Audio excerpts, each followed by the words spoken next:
Magandang araw po sa inyo, Sir Blair. Pati na rin po sa mga giliw ninyong tagapakinig at tagasuporta sa inyong mga YouTube channel na The Voice Addict at mga kwento ni Apong Isaac. Ang kwento pong ito na ibabahagi ko ay nangyari taong 1990. 16 na taong gulang pa lang ako noon nang mangyari sa akin ang nakakatakot na karanasang hinding-hindi ko po makakalimutan. Maraming aral po ang natutunan ko sa mga nangyari sa amin ng mga kaibigan ko. Kilala po ang grupo namin bilang malulupit at mahuhusay na magnanakaw. Halos lahat nga po ng mga bahay sa baryo namin ay napasok na namin. Ngunit ang lahat pala talaga ng pagkakamali ay merong katapat na kabayaran. Nangyari po yun nang pinasok po namin ang isang mansyon. Natukso kami dahil talagang magara ang bahay na yon. Akala po namin ay yayaman kami kapag nakuha na namin ang pera sa loob ng mansyon. Ngunit nagkamali kami dahil yun pala ang pagsisimulan ng kalbaryo namin sa buhay. Upang lubusan ninyong maintindihan ang ibabahagi kong istorya, kilalanin niyo na lamang po ako sa pangalang Orly. At ito ang aking kwento. Ano to? Ito lang ba nakuha niyo sa bahay ni Mang Osme? Oo yan lang talaga, Orly. Anak naman ng putya, oo. Sana pala ako na lang palang pumasok sa loob eh.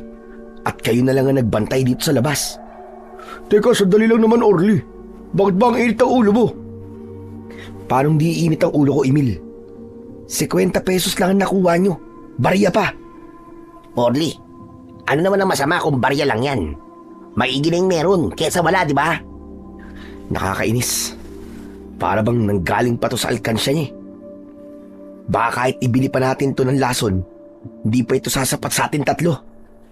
Sos, kilabutan ka nga sa mga pinagsasabi mo, Orly. Kaya nga tayo nagnanakaw, di ba, para mabuhay. Hindi para magpakamatay at uminom ng lason. Timang! Ay, nako. Nakakadismaya kasi. Dahil hindi itong inaasahan ko. Ang sabi nyo, tumama sa wedding si Mang Ospe, di ba?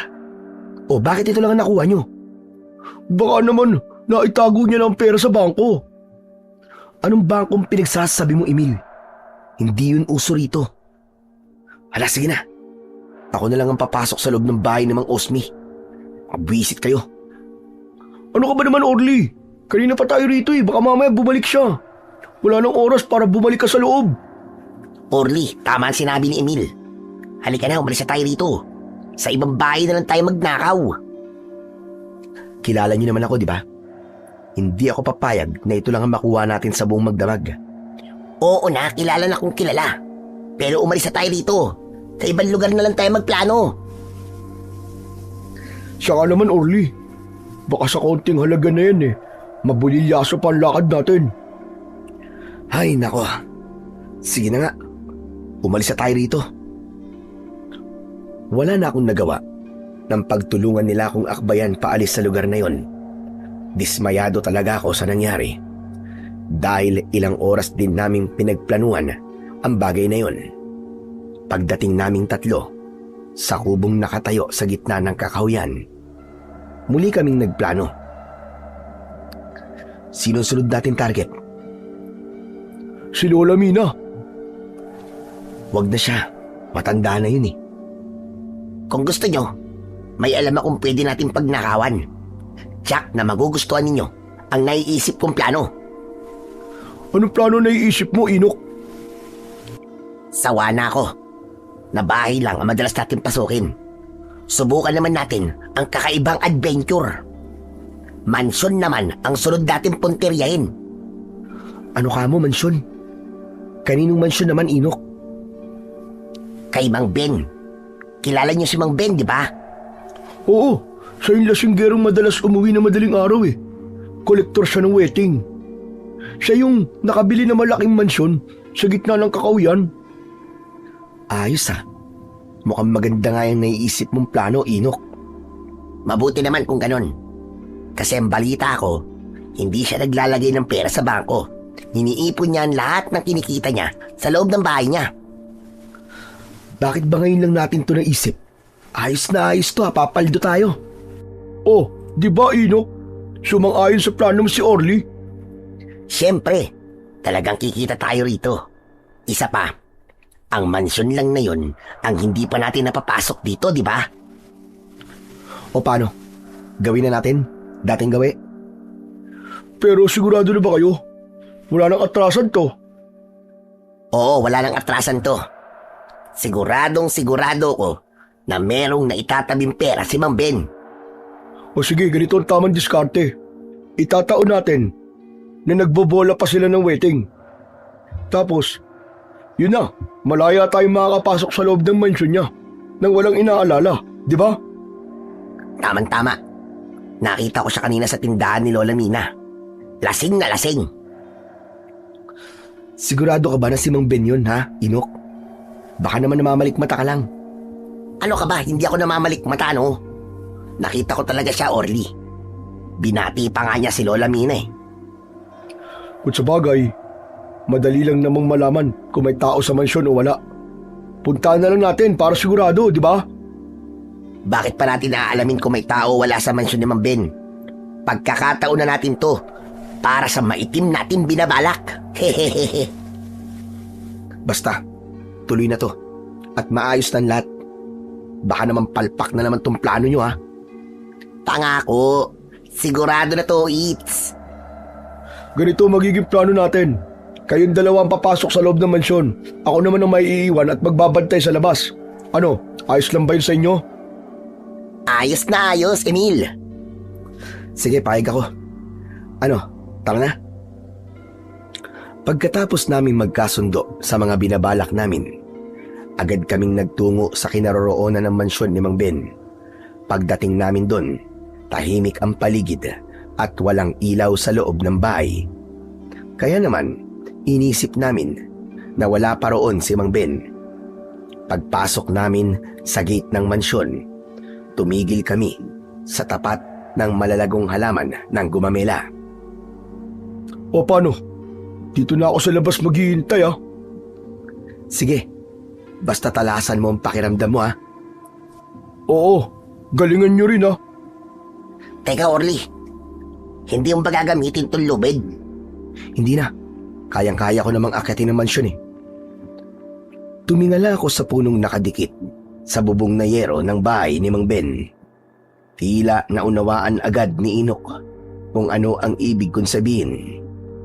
Sinimulan kong akyatin ang puno.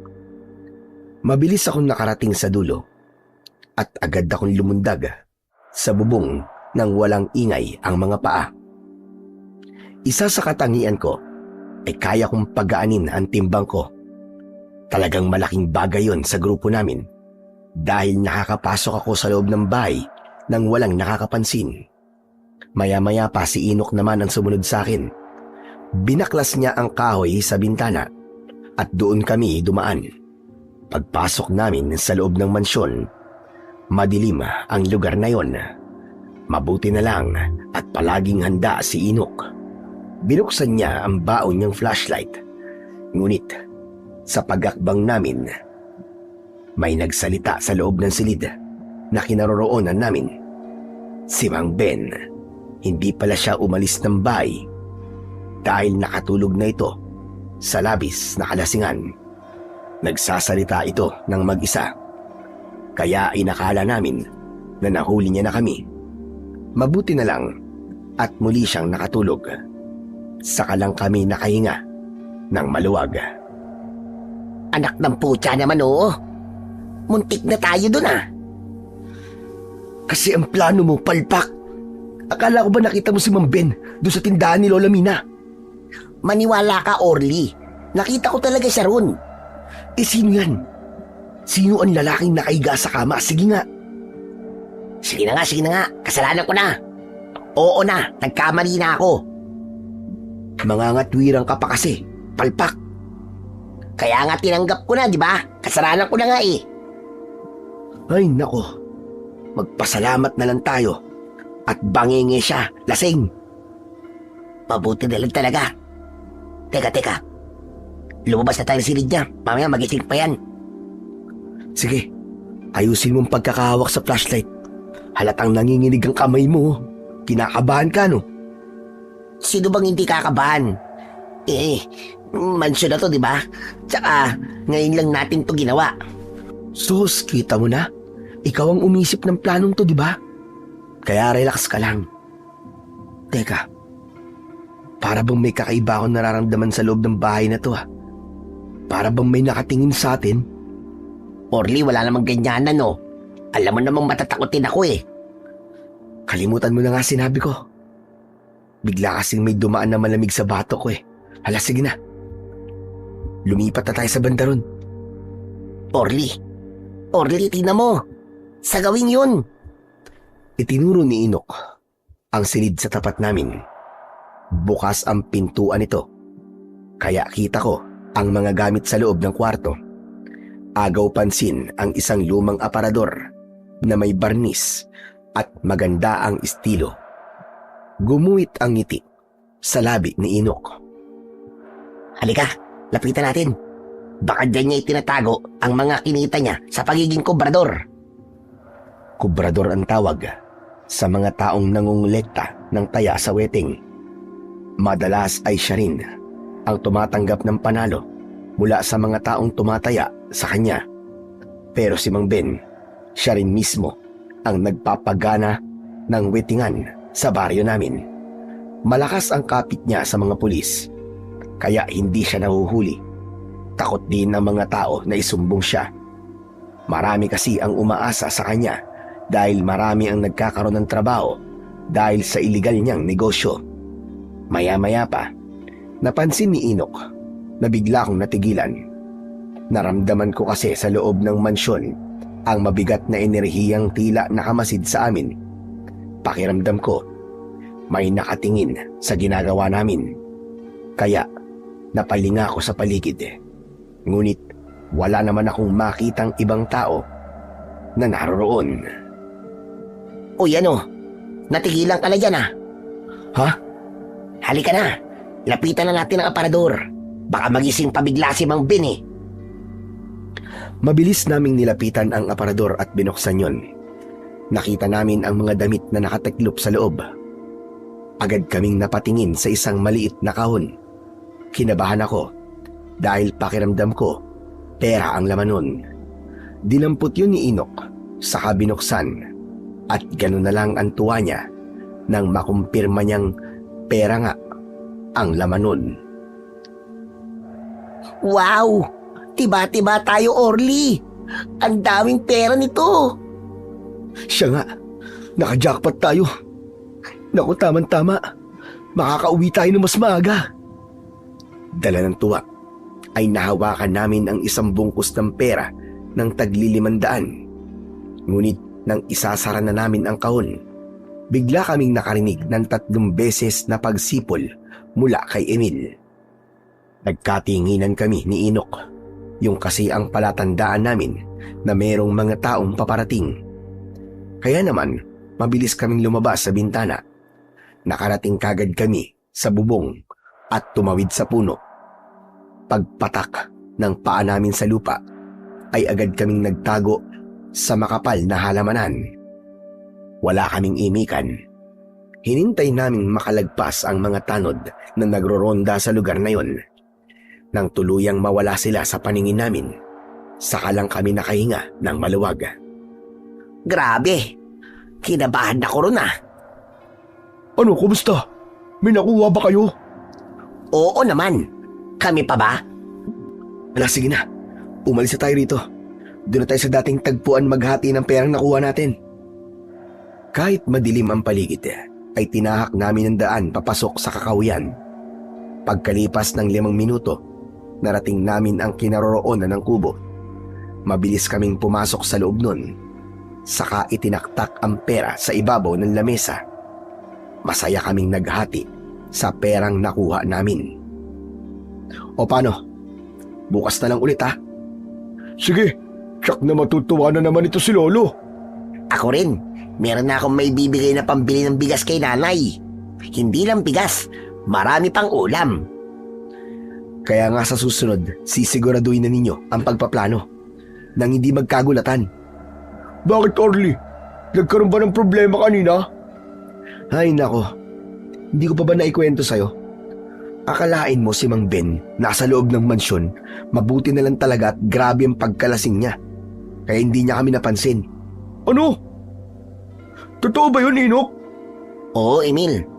Wala pasensya na talaga. Totoo naman yung sinabi ko, nakita ko talaga siya sa tindahan ni Lola Mine. Kaya nagulat nga din ako nang makita ko siyang nakaiga sa kama niya. Naku, muntik na pala kayo kanina. Mabuti na lang at nagawa niyo pa rin maayos ang plano. Mabuti na lang talaga. Wala, sige na. Kalimutan niyo na yun. Ang mahalaga, tagumpay naman ang plano natin eh. Sana hindi na lang maulit. Oo na, pangako. Hindi na talaga mauulit. Mas pagbubutihan pa natin sa susunod. Hindi pa ba kayo masaya sa pera natin? Malaking halaga din to.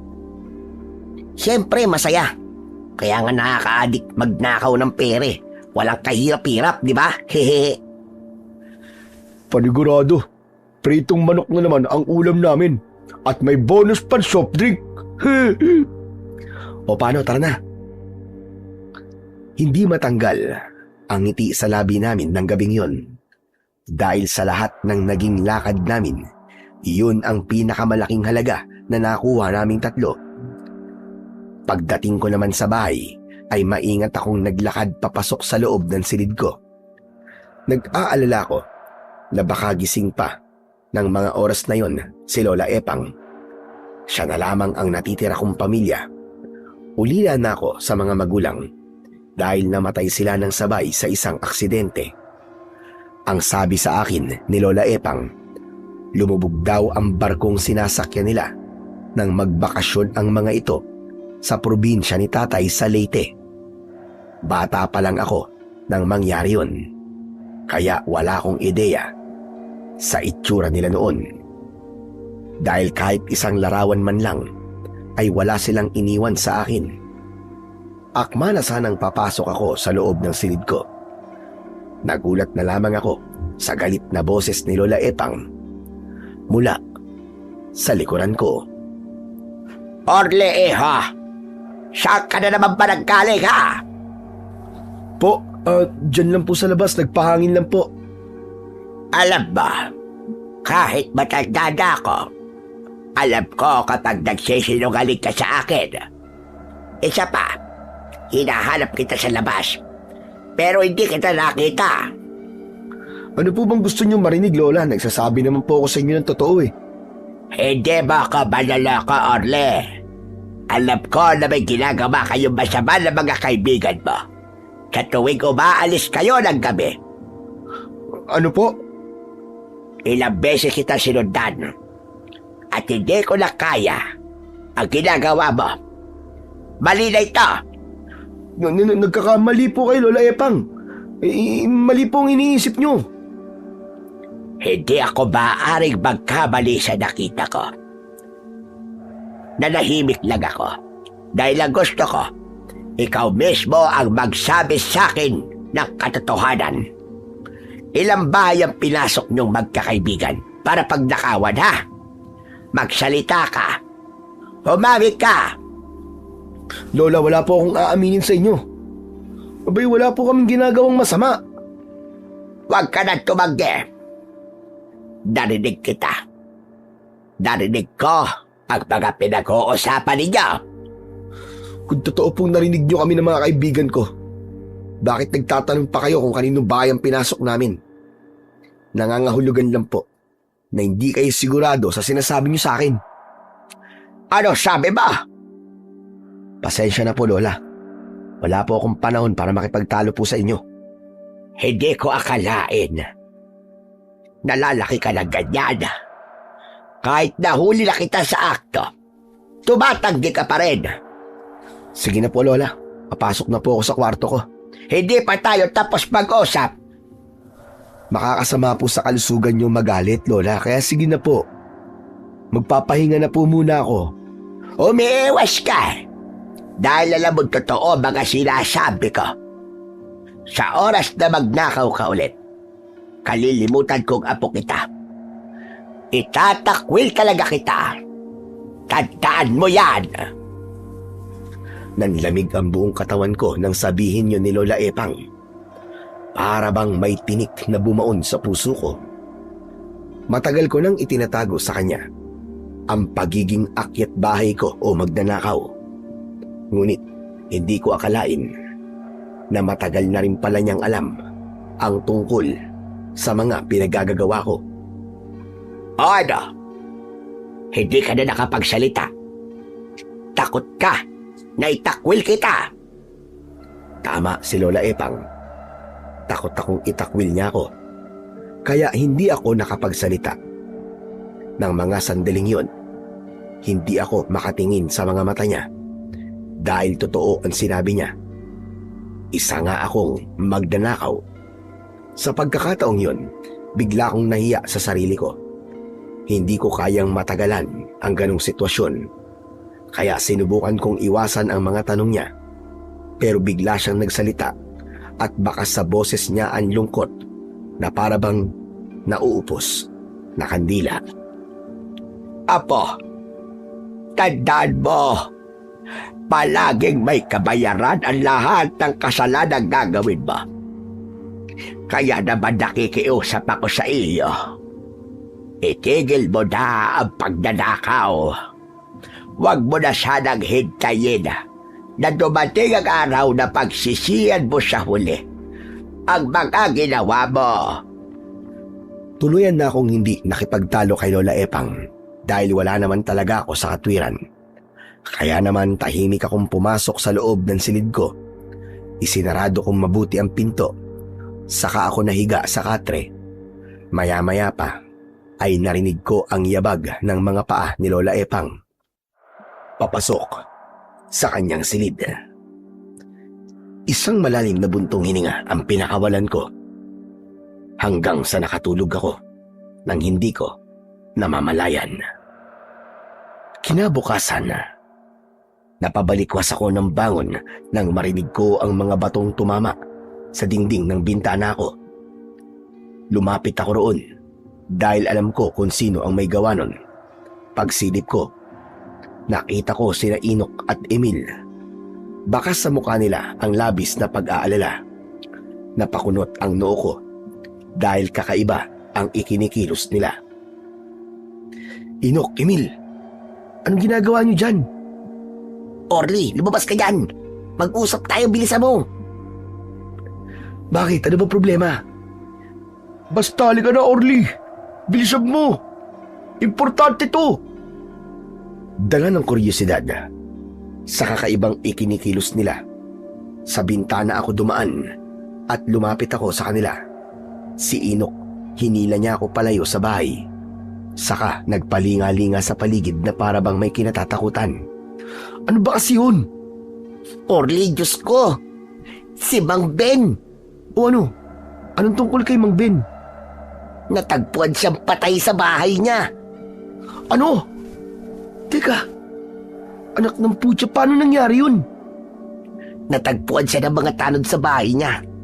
Wakwak ng kanyang tiyan at naliligo na raw sa sarili niyang dugo. Nakaluwa daw yung mga laman loob at nagkalat daw yung mga yun sa sahig, pati sa higaan. Diyos ko po. Sino naman ang gagawa nun sa kanya? Wala pang balita tungkol dun eh. Ang nakakakilabot sa nangyari, yung mukha daw ni Mang Ben. Basag at halos hindi na raw makilala. Pati yung mga mata niya, lumuwa daw talaga. Diyos ko, nakakadiri naman. Napaka-brutal naman ang ginawa sa kanya. Talagang brutal ang sinapit niya. Pero ang nakakatakot, nanggaling tayo sa bahay niya bago siya pinatay, di ba? Kinabahan ako sa sinabi niyo ni Inok. Hindi ako makapaniwala sa masamang ibinalita nila sa akin. Paano nangyari yun, Inok? Buhay pa si Mang Ben nang makita natin siya, di ba? Yun na nga ang pinagtataka ko eh. Hindi ko alam kung paano nangyari yun. Ang masaklap pa, lumabas sa investigasyon ng mga pulis pag nanakaw ang motibo ng taong pumatay sa kanya. Baka kayo ang mapagbintangan, yari. Ano? Aba, imposible naman yun. Pag nanakaw lang ginawa namin Pero ang pagpatay kay Mang Ben, hindi namin yun magagawa, Emil. Tsaka isa pa, damay ka rin dun Alam ko. Pero di ba, kung yun ang dahilan, sino maniniwala? Kinakabahan ako. Paano kung may nakakita sa ating pumasok sa bahay ni Mang Ben? Yari. Huwag nga kayo maingay. Hinaan nyo lang ang mga boses nyo. Baka mamaya yan may makarinig pa sa atin dito Diyos ko, anong gagawin natin? Dito yata tayo sasabit Kailangan natin malaman kung sino ang totoong pumatay kay Mang Ben. Kung ganun, may ibang taong pumasok sa bahay niya. Tama ka, Inok. At baka nakita tayo ng taong pumatay kay Mang Ben. Nasa loob din siya ng mansyon nung mga oras na yun. Ay nako, Diyos ko po. Bigla naman akong kinalabutan sa sinabi nyo. Pero, wala naman akong naramdamang may ibang tao ron. Ako meron, Inok. Meron akong naramdaman habang nasa loob tayo ng mansyon. Di ba, sinabi ko pa nga sa'yo. Sabi mo pa nga, huwag kitang takutin Oo nga no, naalala ko yun. Sinabi mong parang may nakatingin sa atin, yung ba? Oo, tama ka. Noong mga oras na yun, pinapanood niya lang tayo. Sa tingin ko, kilala niya tayo. Naku, natatakot na talaga ako. Tsaka, baka patayin tayo ng taong pumatay kay Mang Ben. Baka tayo ang isunod. Hindi yun ang iniisip ko, Inok Paano kung ibintang niya sa atin ang ginawa niya para siyang absuelto sa krimeng ginawa niya at tayo ang makulong? Naku po, ayoko makulong. Anong gagawin natin, Orly? Ewan ko, hindi ko rin alam. Naguguluhan ako. Mas mabuti siguro magpalamig na muna tayo. Mahirap na. Halos manginig ang katawan naming tatlo dahil sa labis na takot. Kahit na anong isip ko, wala talaga akong ideya kung sino ang pumatay kay Mang Ben. Pero dahil kami ang kumuha sa pera at nanloob sa bahay niya, malamang na kami talaga ang mapagbintangan na pumatay kay Mang Ben. Pero mangyayari lang yon kung may magsusumbong at may nakakita sa amin na ibang tao. Mukhang nagkatotoo na nga ang mga sinabi sa akin ni Lola Epang na balang araw daw ay baka pagsisihan ko ang maling nagawa ko. Pumagit na ang katahimikan sa aming tatlo at nag-isip kami ng paraan kung paano namin malalampasan ang pagsubok na yon. Diyos ko po, paano ba to? Baka mapagbintangan talaga tayo nito.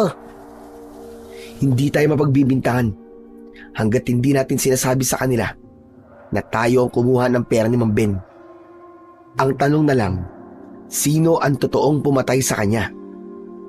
Batay sa tinamo niyang mga sugat sa katawan, para bang ginamitan siya ng matalas at matulis na bagay na kasintalas ng blade. Kung nagkalat ang laman loob niya sa saig, grabe ang galit ng taong pumatay sa kanya. Iba talaga ang kutob ko sa nangyayaring to, Orly. Delikado ang buhay natin. Sa pagkakataong yun, may punto ang sinabi ni Inok. Kinabahan ako dahil hindi talaga biro ang sitwasyon namin, lalo na at meron nang namatay. Mas lalong gumulo ang isip ko nang sumilip sa bintana si Lola Epang. Masama ang tingin niya sa aming tatlo. Kaya, nagkatinginan din kaming magkakaibigan. Hindi tuloy napigilan ni Inok ang hindi magsalita tungkol kay Lola. Orly, bakit naman ganyan makatingin si Lola Epang? Nakakatakot naman. Para bang may alam siya. Tama ka, Inok. Alam niya ang ginawa natin. Ano? Teka, anong ibig mo sabihin alam? Sinabi mo ba sa kanya? Wala akong sinasabi sa kanya, Inok. Alam niya nang may ginagawa tayong kabalbalan sa tuwing umaalis tayo ng gabi. Nahuli niya tayong nagnanakaw. Alam niya rin kaya ang tungkol sa pagpasok natin sa bahay ni Mang Ben? Sa palagay ko hindi niya alam. Dahil nagtanong siya sa akin kagabi kung kaninong bahay raw ang pinasok natin. Diyos ko, mabuti naman. Pero, umamin ka ba sa kanya? Hindi, syempre. Hindi ako umamin sa kanya, no? Kaya nga nagtalo kami kagabi. Nakipagmatigasan ako. Pero hindi habang buhay na maitatago ko to sa kanya. Nako, malaking gulo yan pa nagkataon. Ano gagawin natin? Ito na nga ba at sinasabi ko eh. Tagilid talaga tayo. Orly, ayusin mo yan. Baka ipahamak tayo ni Lola Epang, ha? Hindi magagawa ni Lola Epang yun. Hanggat walang umaamin sa atin, hindi magiging problema si Lola. Mahirap na magtiwala. Ibang tao kami sa kanya eh. Ikaw lang ang kadugo niya eh. Kaya nga akong bahala kay Lola Epang eh. Basta, magpapalamig na muna tayong tatlo. Hindi na nagsalita si Inok at Emil dahil nagsalita na si Lola Epang. Orle, ano ba ginagawa ninyo dyan? May pinag-uusapan lang po kami, Lola Epang. Bakit diyan kayo nag-uusap? Pumasok kayo rito sa loob. Hindi na po sila magtatagal, Lola. Aalis na rin po sila kagad. Hala, sige. Tama na yan. At pumasok ka na rito sa loob. Opo, papasok na po. Nang umalis sa bintana si Lola Epang, saka ko naman hinarap sina Emil at Inok. Sige na, umuwi na kayo. Saka na lang ulit tayo mag-usap. Kung ganun, magpapaalam na kami. Basta yung mga napag-usapan natin ha. Ikaw na ang bahala kay Lola Epang. Oo, Emil, huwag na kayo mag-alala. Sabihan nyo na lang ako kapag may natanggap kayong balita tungkol sa kaso ni Mang Ben. Oo, babalitaan ka na lang namin. Kapag may naisip na kaming plano, babalik kami ulit dito ni Inok. O siya, sige na. Basta, sa gabi lang kayo pupunta rito ha, para walang makakakita sa inyo. Mag-iingat kayo. Isang tapik sa balikat ko ang itinugon nila sa akin. Hinintay ko muna silang makaalis, saka ko pumasok sa loob ng bahay namin. Nadatnan ko si Lola Epang. Nakaupo siya sa bangko, nagawa sa kawayan, at seryosong nakatingin sa akin. Ano pinag-usapan niyo ng mga kaibigan mo? Wala po, Lola. Nagsabi lang po ako na hindi muna ako sasama sa kanila. Sigurado ka ba? Yun lang ba talaga ang pinag-usapan ninyo? Opo, Lola. Wala na pong iba. Batay sa ekspresyon ng mukha niyo kanina, may kinatatakutan kayo, tama ba? Ha? Wala po. Wala po kami kinatatakutan, Lola Epang. Kung ano ba ang bagay na kinatatakutan ninyo, malalaman at malalaman ko rin yon. Pero apo, habang maaga pa, iwasan mo na sila. Wala silang maidudulot na maganda sa buhay mo. Wala pong dahilan para iwasan ko sila, Lola. Para po sa akin, mabuti po silang kaibigan. Inilalayo lamang kita sa panganib. Alam ko po ang ginagawa ko, Lola. Hindi ako naniniwala sa mga sinasabi mo. Dahil nasira na ang tiwala ko sa iyo. Kaya naniniwala ko na nagsisinungaling ka sa akin. Kung ganun po, hindi ko po sila lalayuan ha. Dahil lang po sa sinabi niyo, Lola Epang. Apo, bakit ba tigas na ulo mo? Hindi na mahalaga sa iyo ang nararamdaman ko. Mahal kita at ayoko mapahamak ka. Kaya sobra akong nag-aalala sa iyo. Mapapanatag lang ang loob ko kung lalayuan mo na ang mga kaibigan mo. Pasensya na po kayo kung pinag-aalala ko po kayo. Pero hindi niyo po ako mapipigilang sumama sa kanila, Lola. Patutunayan ko po na hindi po sila masasamang kaibigan. Hay nako, wala na akong masabi pa sa'yo. Sadyang nagbago ka na. Hindi ka na talaga nakikinig sa akin. Para hindi na umaba ang pagtatalo namin ni Lola Epang, gumawa ako ng paraan para malihis ang pinag-uusapan namin at nagtagumpay naman ako. Kalmado na siya nang tanungin ko siya. Bakit niyo nga po pala ako tinawag kanina, Lola? Para ibilin sa'yo na bantayan mo muna ang bahay natin. Huwag kang aalis hanggat hindi pa ako bumabalik. Saan po kayo pupunta, Lola? Sasadyain ko lang ang kaibigan ko sa kabilang baryo para bumili sa kanya ng mga mais na paninda at baka gabi na akong makauwi. Sasama na lang po ako sa inyo. Hindi na kailangan. Walang tao rito sa bahay. Pero Lola, Huwag nang matigas ang ulo. Maglinis ka na lang dito sa bahay. bakit po ba ayaw nyo akong isama sa lakad nyo? Dahil malayo yon at mahaba ang lakarin.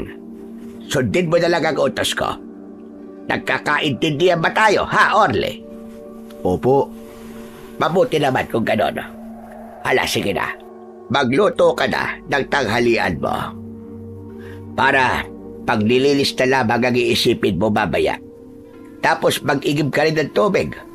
Pambihira ka naman kasi bata ka. Iniaasa mo na lamang ang lahat ng gawain sa akin. Sa sobrang dami ng ibinili ni Lola Epang, lihim ako napangiti kasi naman bigla niyang nakalimutan ang tungkol sa hinala niya sa akin. Hindi nagtagal ay umalis na rin si Lola Epang. Ako naman ay naiwan sa bahay. Ginawa ko ang lahat ng mga ipinag-uutos niya para kahit papano mawala ang sama ng loob niya sa akin. Tindera ng nilagang mais si Lola Epang sa palengke. Sa tuwing nagpapaalam siya para bumili ng mais sa kanyang kaibigan, matagal itong bumalik, katwiran niya. Malayo ang baryong pinuntahan niya. Ang ipinagtataka ko lang, madalas siyang umalis ng bahay at kahit may mga mais pa siyang reserba, palagi niyang sinasabi sa akin na kailangan na naman niyang bumili ng mga mais sa kaibigan niya. Kagaya ngayon, habang naglilinis ako sa silong ng bahay namin, nakita ko ang isang sakong mais. Nakatago ito sa ilalim ng mga dayami. Kinabahan ako at nagdududa sa totoong dahilan ng pag-alis-alis ni Lola Epang. Sana naman mali ako nang iniisip. Pero saan kaya totoong pumunta si Lola? Hindi kaya meron din siyang tinatago sa akin? Ganito pala ang pakiramdam kapag nagdududa. Hindi maiwasang hindi mag-alala. Saka ko lang naintindihan ang naramdaman ni Lola Epang nang ako na ang nasa sitwasyon niya. Pagsapit naman ng gabi, biglang dumating sina Inok at Emil. Mabuti na lang at wala pa noon si Lola Epang. Pero nagulat ako nang malaman ko kung ano ang sadya nila sa akin. Ano sabi niyo? Babalik tayo sa bahay ni Mang Ben? Nasisiraan na ba talaga kayo ng ulo? Hindi kami nasisiraan ng ulo, Orly. Ito lang ang naiisip naming paraan. Ayoko. Hindi na yan kailangan eh. Kailangan nating gawin to. At pinag-isipan na namin to mabuti. Malay mo, baka bumalik din doon ang taong pumatay kay Mang Ben. Pero mas lalong delikado ang naiisip niyong gawin eh. Naisip niyo na rin ba na baka makita tayo ng mga tanod na nagro-ronda sa lugar na yun? Baka mas lalo lamang tayo mapahamak niyan eh. Pero Orly, tama ang sinabi ni Inok. Mas mapapanatag ang loob natin kung babalikan natin ang bahay ni Mang Ben. Gagawin naman natin yun para sa ikapapanatag ng loob natin eh. Para saan pa nga? Tahimik na, di ba? Huwag na natin palakihin ng gulo. Kalimutan na natin ang tungkol sa nangyari kay Mang Ben. Hindi ko makakalimutan ang tungkol sa nangyari kay Mang Ben, Orly. Pakiramdam ko may magagawa tayo para sa kanya. Wala na tayong magagawa para sa kanya. Patay na siya. Basta, hindi ako sasama sa inyo. Nakikiusap ako sa'yo, Orly. Kahit ngayon lang. Sige na naman, Orly. Pagbigyan mo na kami ni Inok. Gawin natin to para sa ikatatahimik ng kalooban natin. Pero kasi, wala nang pero-pero, Orly. Dapat tulong-tulong tayong solusyonan ang problema natin. Walang mang-iiwan sa ere. Napatitig ako sa mga muka ng kaibigan ko. Seryoso talaga sila sa naiisip nilang gawin. Ako naman ay nahihirapang magpasya dahil delikado talaga ang sitwasyon namin. Pero dahil mapilit ang mga ito, napapayag din nila ako. O siya, sige na nga. Papayag na ako. Pero ngayon lang to ha. Kaya lang wala pa si Lola Epang eh. Baka dumating siya at wala ako. Baka mas lalo akong magkaroon ng problema sa kanya. Mas maganda nga yun eh. Nakaalis tayong wala si Lola Epang. para hindi niya malaman kung saan tayo pupunta, di ba? Di ba sabi mo, naghihinala na siya sa atin. Kaya tama lang to habang wala siya. Ano, tara na. Wala nang atrasan to at wala nang bawian. Sige na nga, kayo ang bahala. Dahil mapilit ang mga kaibigan ko, wala na rin ako nagawa para tanggihan sila. Totoo naman ang mga sinabi nila. Simula nang mamatay si Mang Ben, hindi na rin nawala ang bigat sa dibdib ko. Kaya namalayan ko na lang, kasama ko na silang naglalakad patungo sa bahay ni Mang Ben. Ngunit pagdating namin doon, ay bigla naman kaming natigilan. Kinakabahan ako sa gagawin natin eh. Baka mas lalo tayo mapahamak nito eh. Orly, isipin mo na lang na gagawin natin to para sa ikatatahimik ng konsensya natin. Teka, sandali lang. May mga tanod. Anak ng 7 kamote, oo. Papunta sila rito. Tara, magtago tayo. Halos mataranta kami sa paghahanap ng pwede naming pagtaguan. Mabuti na lang at nakaisip ng paraan si Emil. Tumakbo kami papunta sa likod ng bahay ni Mang Ben. Dito. Dito tayo magtago. Bilisan nyo. Baka makita nila tayo. Sandali. Hindi tayo pwede magtago dyan. Baka mas lalo nila tayong paghinalaan kapag nakita nila tayo. Wala nang oras. Tara na.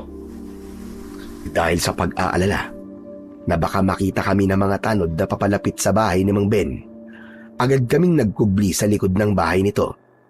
Pinakiramdaman namin ang paligid at pigil pati ang paghinga namin.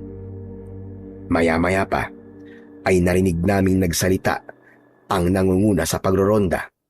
Sinabi nitong may nakita raw siyang 3 tao na tumakbo sa lugar na pinagtataguan namin.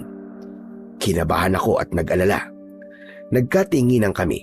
Hindi namin alam kung paano kami makakaalis sa lugar na yon. Nang akma na sanang lalapit sa amin ang pinuno ng mga tanod, mabilis na kaming kumaripas ng takbo. Nakita nila kami, kaya hinabol nila kami. Dahil madilim, hindi nila kami nakilala hanggang sa tumigil sila sa paghabol sa amin at nakarating kami sa gitna ng kagubatan. Dahil sa naririnig pa namin ang ingay ng mga tanod, ipinagpatuloy namin ang pagtakbo ng walang tiyak na patutunguhan. Kahit tahimik na ang paligid, pakiramdam namin mayroon pa ring nakasunod sa aming 3 hanggang sa naramdaman namin ang matinding pagod. Magpahinga na muna tayo rito. Hindi ko na kaya. Pagod na ako. Diyos ko, buntik na tayo dun ah. Bakit naman kasi tumakbo ka kagad, Emil eh? Aba, alangan namang hintayin natin makalapit sa atin ang mga tanod na yun bago tayo tumakbo. Ikaw talaga, oo. Sandali, wag na nga kayo maingay. Pakiramdaman nyo. Sa tingin ko, hindi tayo nag-iisa sa lugar na to. Teka, anong gagawin mo sa kahoy, Orly? Panigurado lang to. Para kasing may nakasunod sa atin eh. May sumusunod ba sa atin o wala? Sa tingin ko, mas kailangan natin na sandata. Naligaw na tayo at hindi natin alam kung anong klaseng lugar to.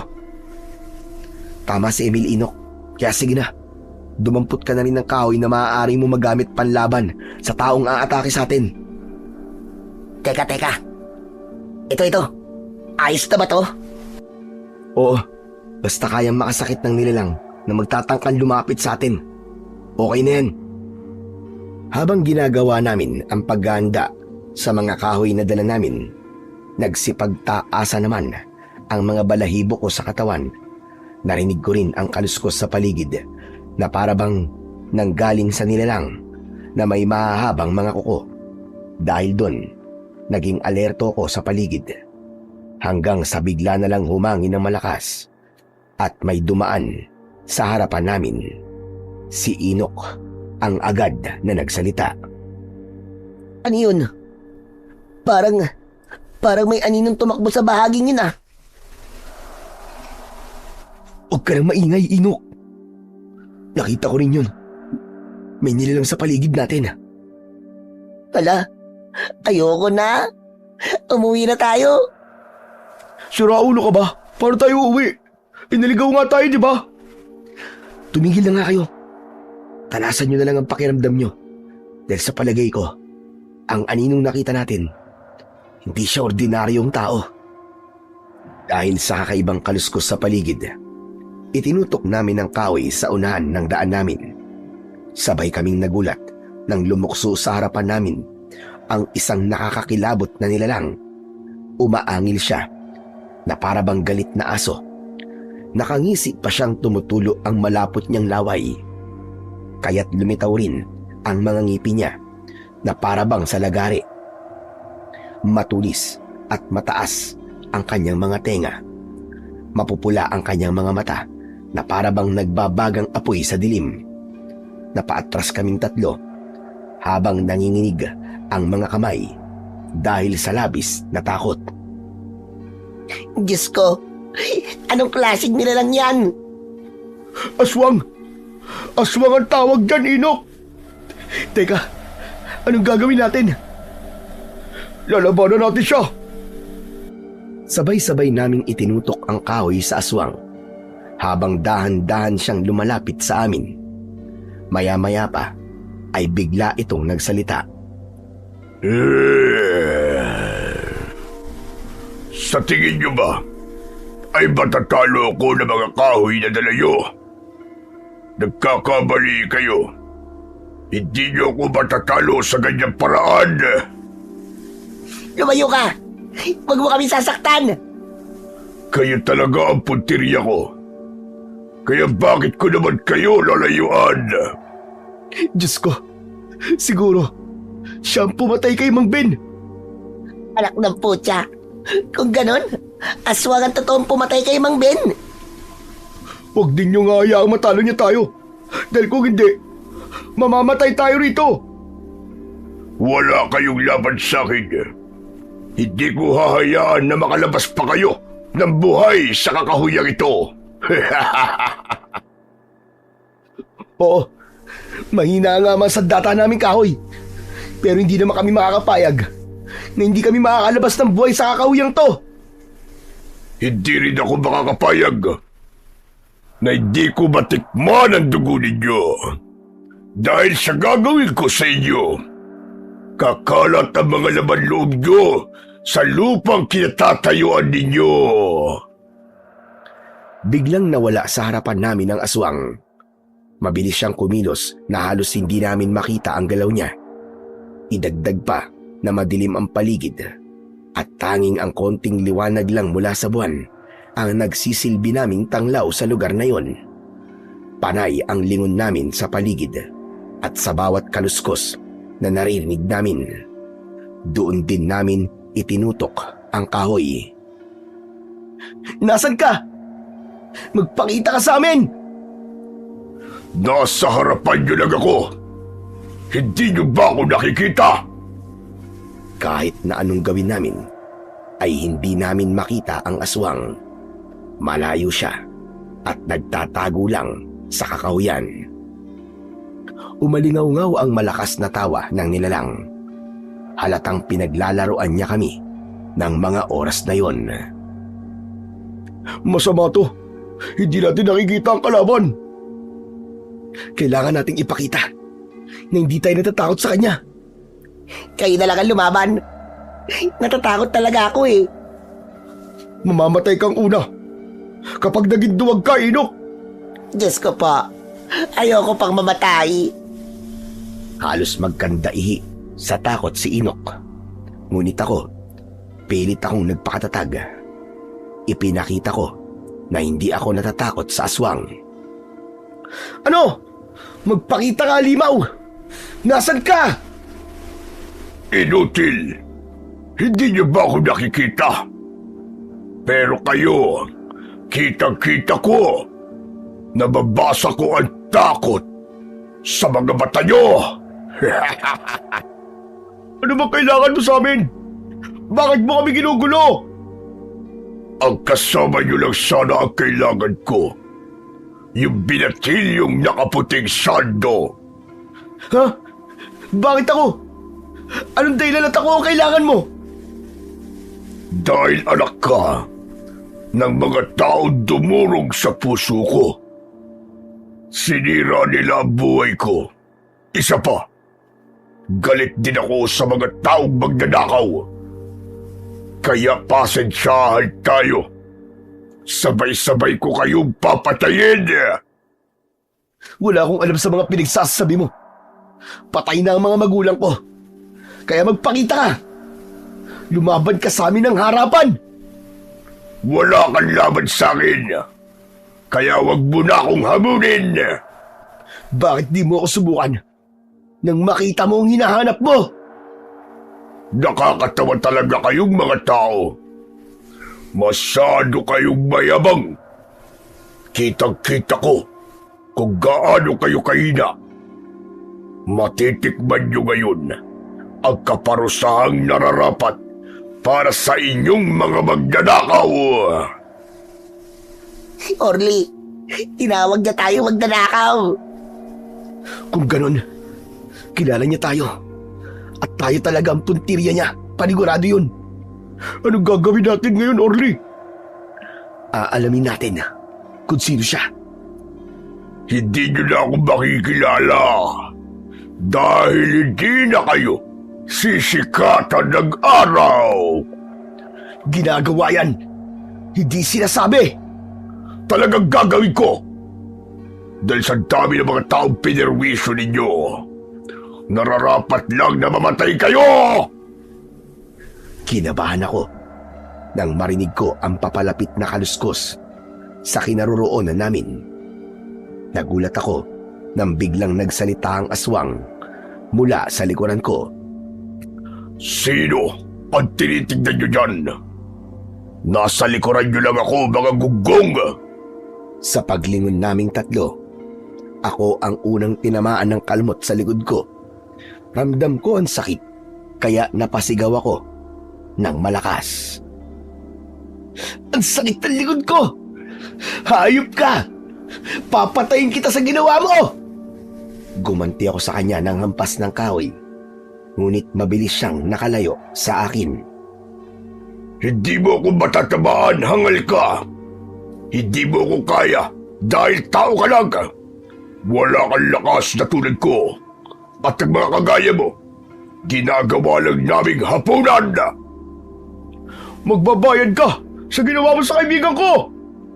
Nakita ko na sinugod ni Emil ang aswang, ngunit bigo rin siya dahil sadyang mabilis kumilos ang nilalang. Sunod na umatake si Inok, pero hindi rin siya nagtagumpay. Kasunod nito ay inatake sila ng suntok ng aswang. Tinamaan sila sa kanilang sikmura. Bumagsak sila sa lupa habang namimilipit sa labis na sakit. Ano? Nasanda ang tapang ninyo? Kahit masakit ang sugat ko sa likod, sinubukan ko pa rin atakihin ng aswang. Sa unang pag-atake ko, naiwasan niya yon. Ngunit hindi niya nailagan ang pangalawang hampas ko ng kahoy sa kanya. Tumama yon sa mukha niya. Nasugatan ko siya, kaya mas lalo siyang naging agresibo. Muli niya akong inatake ng kalmot sa likod. Masakit yon na para bang nahihirapan akong huminga. Dahil doon, nilakasan ko ang loob ko. Tumayo ako ng tuwid. Inabangan ko kung saan niya ako hahawakan at kung kailan niya ako aatakihin. Maigpit kong hinawakan ang kahoy. Sakto na may tulis ito sa dulo. Inihanda ko na ang sarili ko, lalo na ang katawan ko. Dahil alam ko sa gagawin ko, may posibilidad na tamaan niya ulit ako ng kalmot sa katawan. Wala na akong ibang naisip na paraan para mahuli ang aswang. Kaya ipinain ko ang sarili ko. Sa paglingon ko, nahuli ko siya. Hinawakan niya ako sa braso. Doon ko na agad siya sinaksak ng dulo ng kahoy. At dahil doon, tinamaan ko siya sa dibdib.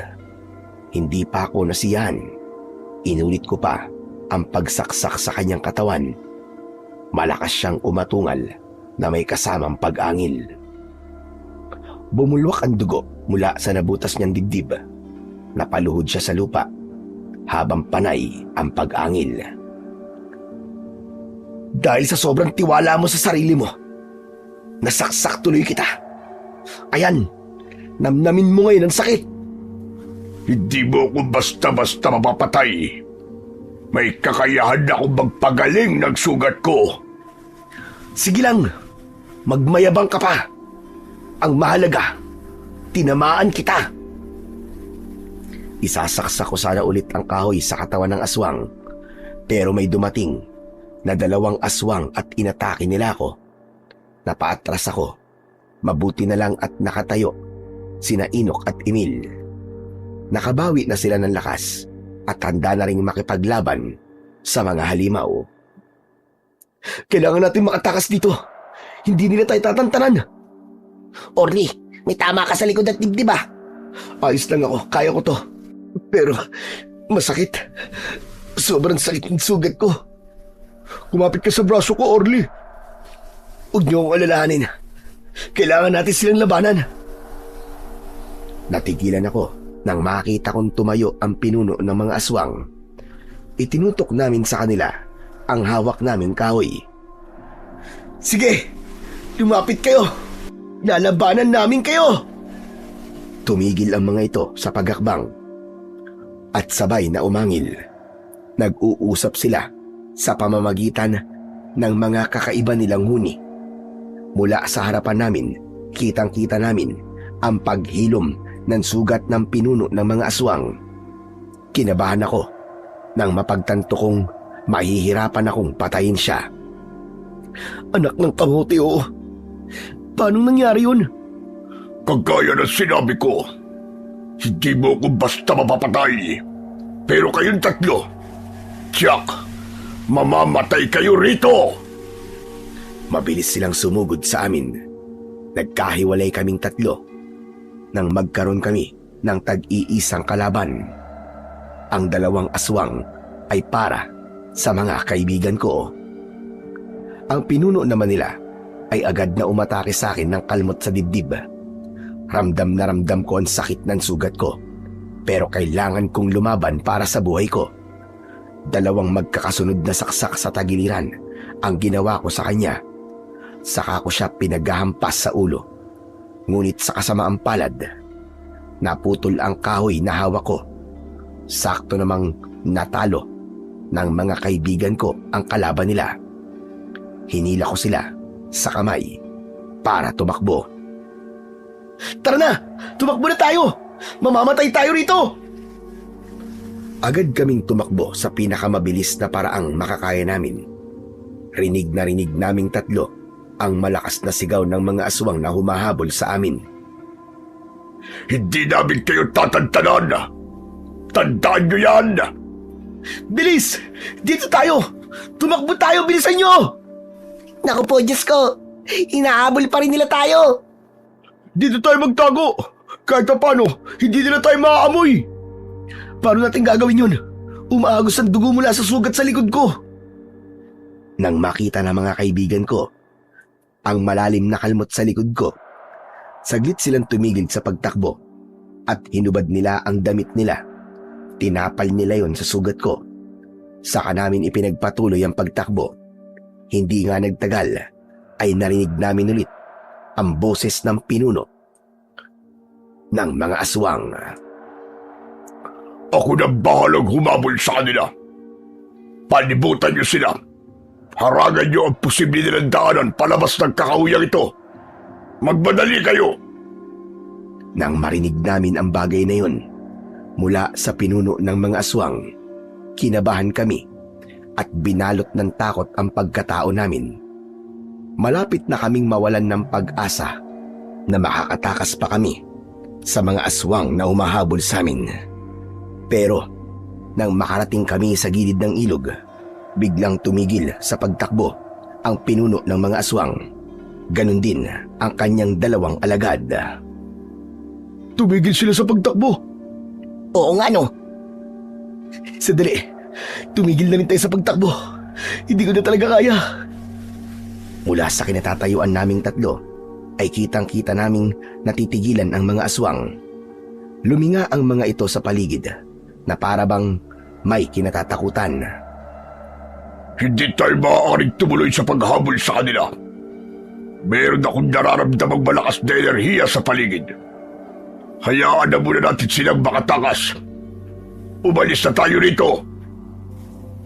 Nagtataka kami ng oras na yon dahil bigla silang umatras. Nagkatingin ang kaming tatlo, saka napatingin sa gawi ng mga aswang. Hala, ano nangyari sa kanila? Bakit sila tumigil? Sa palagay ko, may naramdaman sila sa lugar na to. Tama ka. Yung din na narinig kong sinabi ng pinuno nila.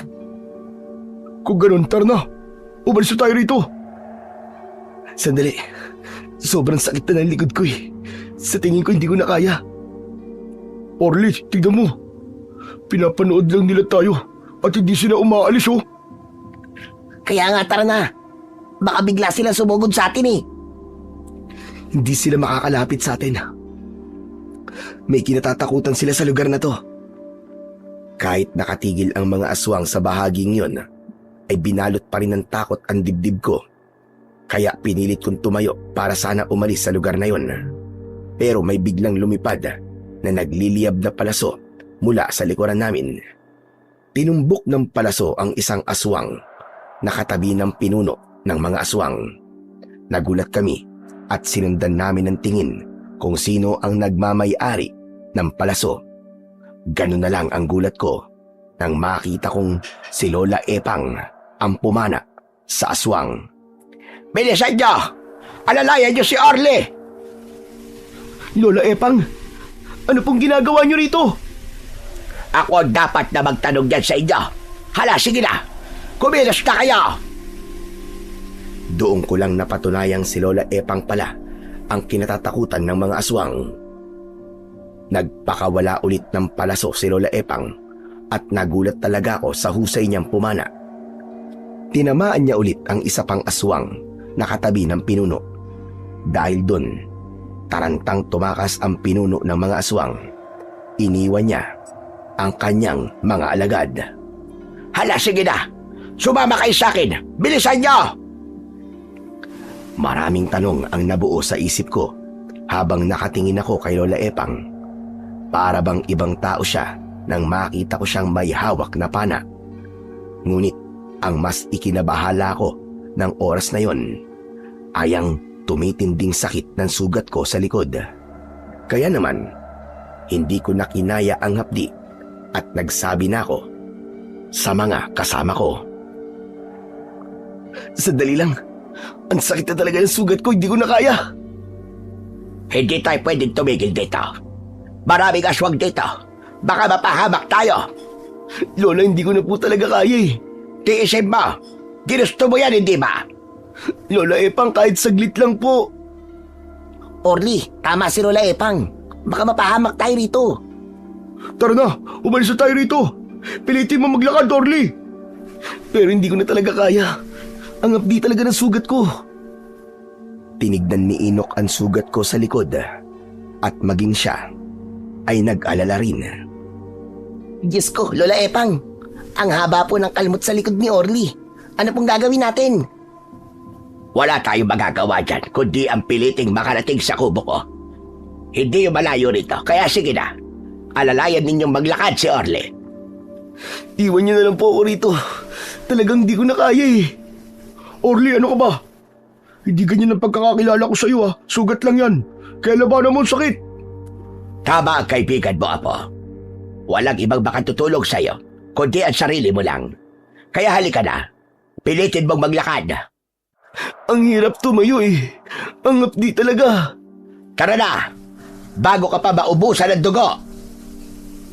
Halos buhatin na ako ni Emil at Inok para lang makaalis sa lugar na yon. At habang nararanasan ko ang sakit, napuno naman ng pagsisisi ang dibdib ko. Kung hindi na lang naging matigas ang ulo ko at hindi kami nagnakaw, marahil ay wala ako sa sitwasyong yon.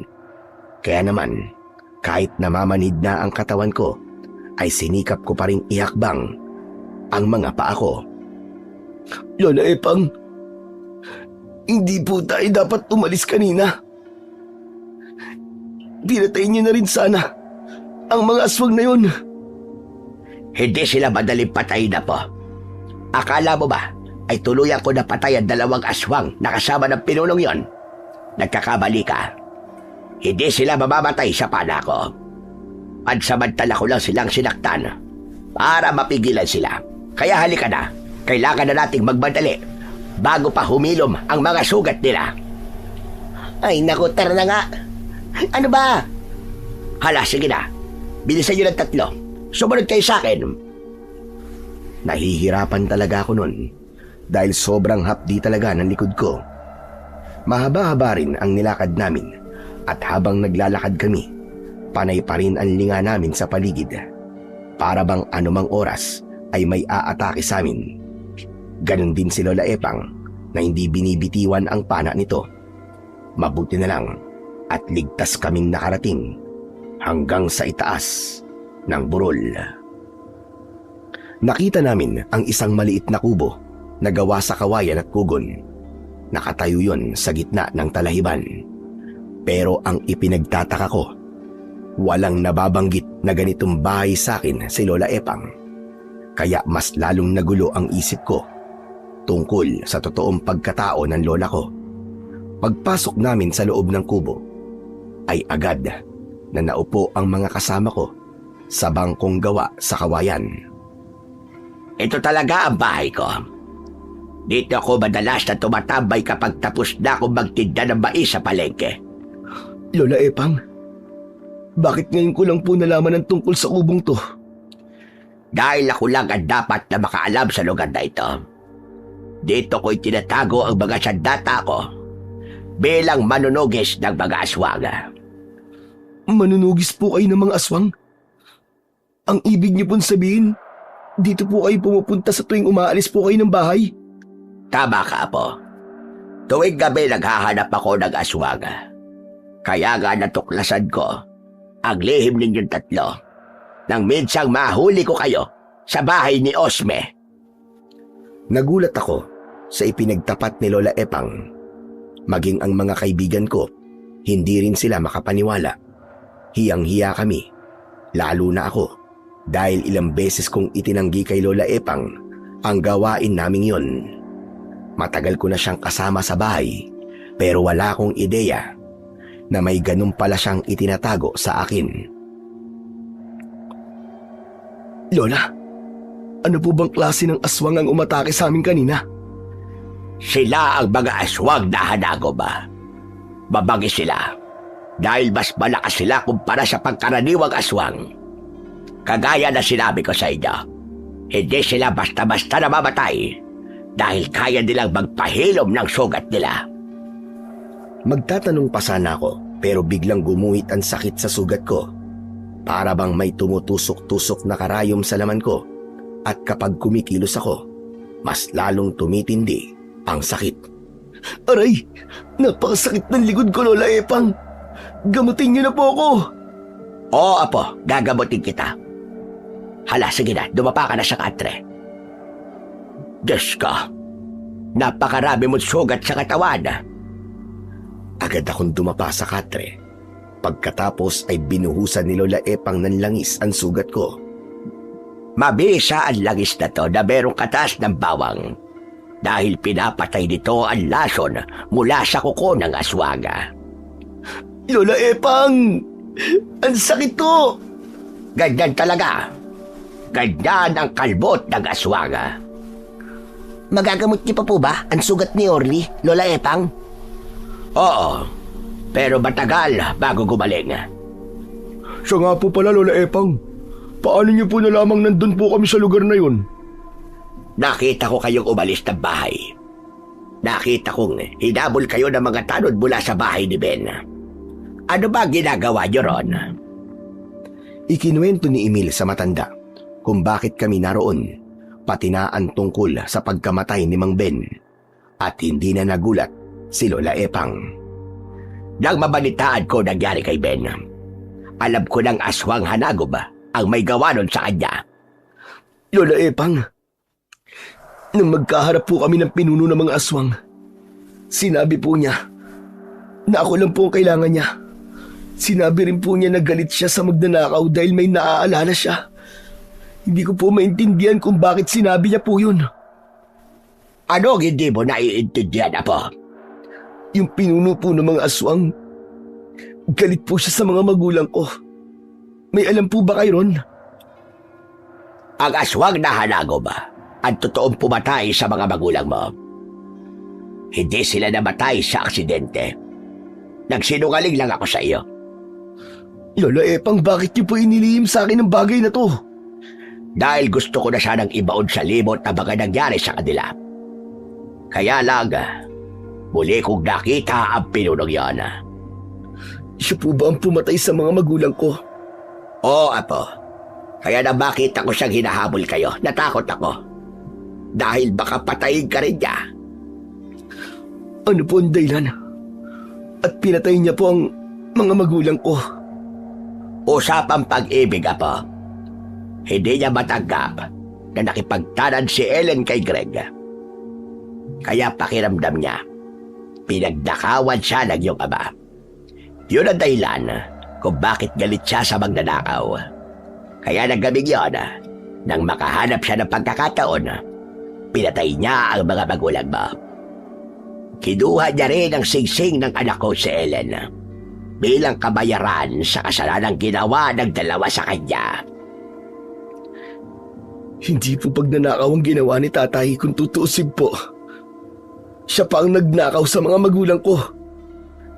Ngunit hindi yun maiisip ng isang baliw na kagaya ng aswang na yon. Ano po ang meron sa singsing ni nanay? Yon ang butya ng pagong. Nagtataglay yon ng kapangyarihan para maging malakas ang katawan at hindi tabla ng anuman sandata. Kung sino man ang may suot noon, tiyak na magkakaroon ng pambihirang kapangyarihan. Kung ganun po, nasa singsing ang lakas niya? Tama ka, Apo. Matatalo mo lang ang aswang na yon sa oras na makuha mo sa kanya ang singsing. Kilala niyo po ba ang pinuno ng mga aswang na hanagob? Ikinalulungkot ko, Apo. Ngunit ang mga magulang mo lang ang nakakakilala sa kanya. Paano niyo po nasabing tungkol sa pag-ibig ang dahilan ng pagkamatay ng mga magulang ko kung hindi niyo po siya nakilala? Dahil minsan ko na siyang nakaharap sa lamanan at sinabi niya ang kanyang dahilan na siya nga ang pumatay sa mga magulang mo. Kaya nga naging manunugis ako ng aswang na dahil doon. Kaya po ba gusto niya akong patayin? Dahil alam po niyang ako ang anak ni na Ellen at Greg. Tama ka, Apo. Ganun nga. Dahil sa naging pag-uusap namin ni Lola Epang, gulat na gulat naman ang mga kaibigan ko. Grabe, Orly. Hindi ako makapaniwalang may ganyang kwento ang mga magulang mo. Parang sa pelikula lang nangyayari yan, Oo, Inok. Ako nga rin di makapaniwala sa nalaman ko. Pero magbabayad ang hayop na pinunong yon. Babawiin ko sa kanyang singsing. Ngunit, mapanganib ba naiisip mo, Orly? Tama si Emil, Apo. Kailangan ng matinding paghahanda sa plano mong yan. Nang dahil lamang sa pagiging magnanakaw namin, napasok kami sa ganitong klaseng gulo. Kaya siguro binalikan kayo ng mga taong pinagnakawan ninyo na hindi ninyo alam na isa palang aswang na hanagob. Ang dalawang aswang kanina na kasama ng pinuno, yun marahil isa lang sila sa mga naging biktima nyo na naghiganti rin sa inyo. Ngunit sa iba naman dahilan. Sa dami po ng mga taong pinagnakawan namin, hindi na po namin alam kung sino sa kanila ang nagiganting aswang na hanagob. Yan na nga ba sinasabi ko? Kasalanan ko rin naman dahil pinabayaan kita sa ganyang klaseng gawain. Sana pala, nung una pala kitang nahuli ay pinigilan na kita.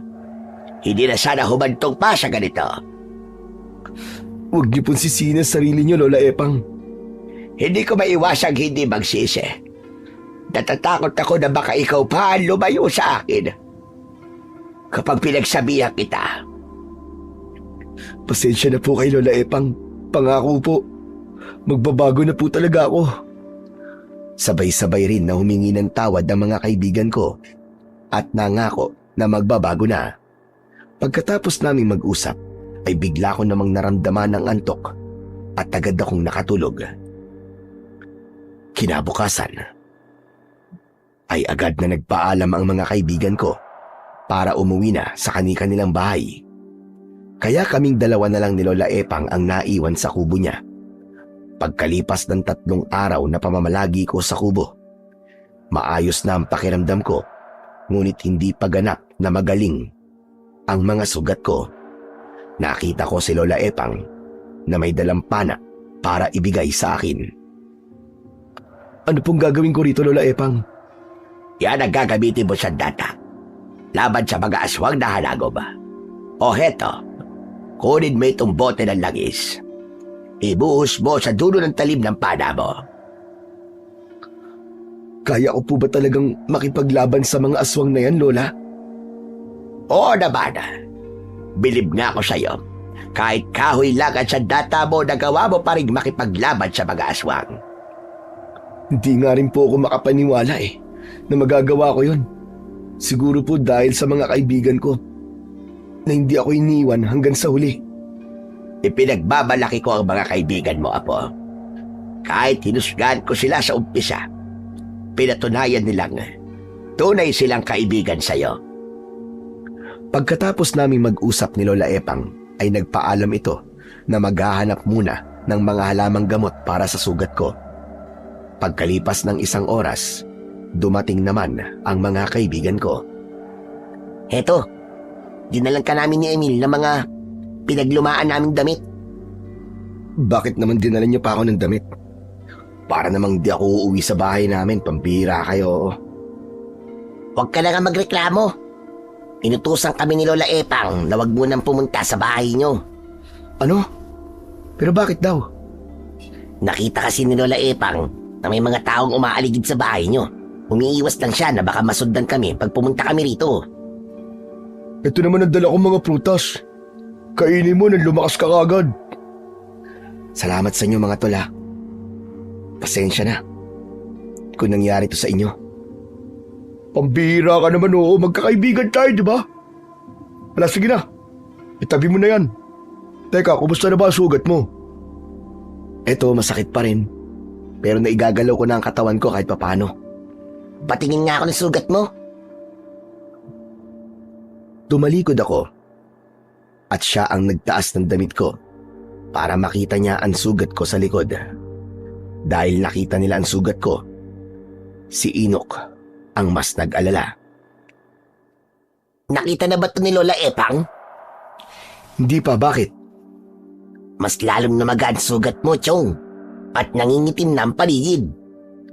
Aba, bakit hanggang ngayon ay hindi pa rin halos gumagaling yan? Kalbot kasi yan ng aswang. Sabay kaming napalingon 3 sa pinagmulan ng boses. Nakita namin si Lola Epang na may mga dalang halamang gamot. Mahirap talagang pagalingin ang sugat na gawa ng aswang. Lalo na, at hindi naman talaga ako maggagamot. Pero ginagawa ko naman ang lahat para gumaling siya. Teka, dala niyo na ba ang ibinili ko sa inyo? Opo, Lola Epang. Teka Emil, anong ibinilin? Nagpadala kasi ako sa kanilang dalawa ng insenso at kamagyan para sa pangontrang gagamitin ko sa mga aswang. Alam ko rin po ang tungkol sa insenso at kamangyan. Mabisang panlaban po ito sa mga aswang. Kung minsan naman, ginagawa itong pulbos para bulagin ang mga aswang. Naku, tamang-tama. Ako na lang po magdadala sa pulbos na gawa sa insenso at kamangyan. Dapat magkanya-kanya tayo ng mga gagawin para wala talagang laban ang mga aswang na yun. Tama si Inok. Yun ang tamang pagpaplano. At teka, wala bang nakakita sa inyo pagpunta nyo rito? Wala po, Lola Epang. Nang araw din na yun, ay inabala namin ang aming mga sarili sa paggawa ng mga sandata at sangkap sa pangontra laban sa mga aswang na hanagob. Tumagal ang paghahanda namin ng halos 2 araw. Dahil naman sa patuloy na panggagamot ni Lola Epang, tuluyan na ngang gumaling ang sugat ko. Pagsapit ng gabi, habang nagpaplano kaming pumunta sa kakahuyan, ay bigla kaming nakarinig ng alulong ng mga aso sa paligid. Kasunod ng angil na para bang nasasaktan. Natigilan kami sa paghahanda ng mga sandata at naging alerto kami sa paligid. Bilisan niyo. Siguraduhin ninyong handa na ang mga armas ninyo. Lalong-lalo ka na, Orly. Opo, Lola. Kahit anong mangyari, siguraduhin mong mababawi mo ang singsing ng nanay mo. Sa aswang na yon. Isang tango ang itinugon ko kay Lola Epang at inihanda ko na ang sandata kong pana. Panay din ang silip sa bintana ni Inok at halata ang takot sa kanyang mga mata. Lola Epang, malakas po ang kutob kong natunto na tayo ng mga aswang na hanagob. Hay nako. Kanina ko pag-alam niyan, Inok. Kaya nga nagkakagulo na ang mga aso sa paligid. Tiyak, nandito sila aatake. Huwag kayo mag-alala. Dahil bago ako nagpunta rito, humingi na ako ng tulong sa mga tanod. Teka sandali. Naniwala ba silang may mga hanagob sa lugar natin? Oo, Orly. Nung una nga ayaw nila maniwala eh. Pero dahil sinabi ni Inok, napaniwala namin sila. Sabi ko pumunta sila rito.